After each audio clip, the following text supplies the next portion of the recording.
আরে আন্টি, অনেকদিন পরে দেখলাম, কেমন আছেন আপনি? এই বেড়া ফাজিল বেড়া, তো আর হন দেখতে আন্টি ডিক্কার লাগে দে। আগে আপনাকে বউয়ের মতো লাগতো, তাই ভাবি বলে ডাকতাম। এখন মায়ের মতো লাগে, এখন আন্টি বলে ডাকি। আরেকবার যদি আন্টি হইও সোয়ার মারি তোর গালের 32 দাঁত ফালা দিই। হ্যালো, কে বলছেন? তুমি অনেক চেঞ্জ হয়ে গেছো টুম্পা। ওই হ্যালো, কারে কি বলছেন আপনি? চমৎকার, আওয়াজও চেঞ্জ করে ফেলাইছো। আমি টুম্পা না রুম্পা। আরে বাহ, নামও পাল্টায় ফেলাইছো। আরে গাধা, রং নাম্বারে ফোন দিছিস। জানো আমার ছোটবেলায় না অনেক শখ ছিল যার সাথে আমার বিয়ে হবে তার অনেক সেবা করব, তার কাপড় ধোবো, তার জন্য মজার মজার রান্না করে খাওয়াবো। কিন্তু তুমি তো এমন কিছু করোই না। ওটা তো ছোটবেলার শখ ছিল, এখন আমি বড় হয়ে গেছি না।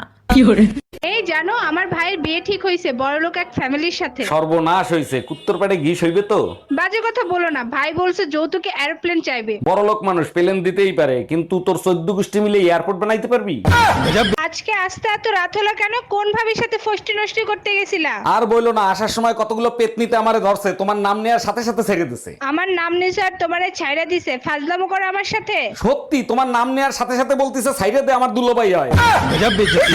ভাবি, শুনলাম ভাই নাকি চলে গেছে। আর বললেন না ভাই, খুব একা একা লাগে। আপনি বলেন তো ভাইয়ের জায়গাটা আমি নিয়ে নেই। তাই নাকি? অবশ্যই নিতে পারেন। তা কখন আসবো? সকালে এসে থাল বাসন ধুয়ে দিয়েন।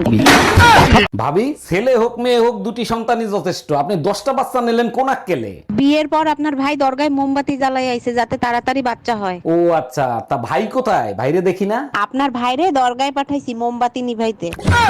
শিলা আপুর জন্মদিনে শাড়ি নিয়ে যেতে বলছিলাম, চুরি নিয়ে গেছিলা কেন? আমি কি জানতাম শিলা বলবে জানো তোমার নিজের হাতে পরিয়ে দাও। তার মানে শিলা আপুরে তুমি নিজ হাতে চুরি পরাই দিছো?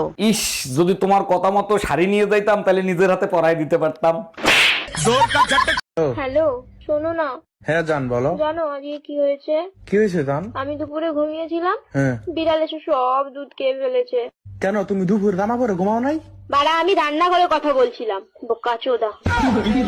অরুণ ভাই, জ্যোতিষী বলেছিল ছেলে প্রথম যারা ডাক দেবে সে মারা যাবে। দেখেছেন, কেউ মারা যায় নাই, ছেলে আজকে বাবা বলে ডাক দেছে। ভুয়া জ্যোতিষীদের কথা শুনে শুধু শুধু সবাই টেনশনে ছিলেন। আরে ভাবি, এখন তো টেনশন কেটে গেছে, এখন আপনার মন খারাপ কেন? এর জন্য মন খারাপ না, পাশের বাড়ি বাহার ভাই মারা গেছে।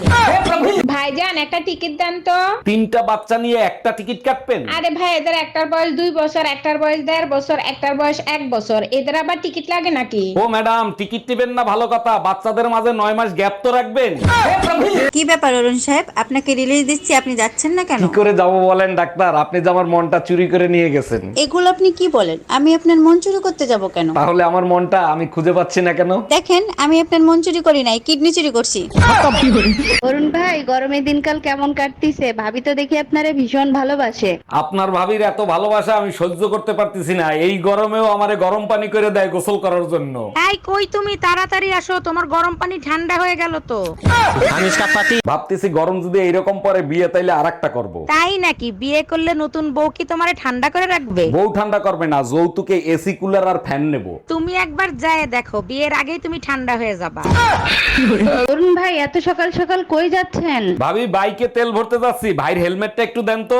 এইটা সরকার ভালো কাজ করছে, হেলমেট ছাড়া তেল দেবে না। আমিও সিদ্ধান্ত নিছি, কাল থেকে ব্লাউজের দোকান দেব।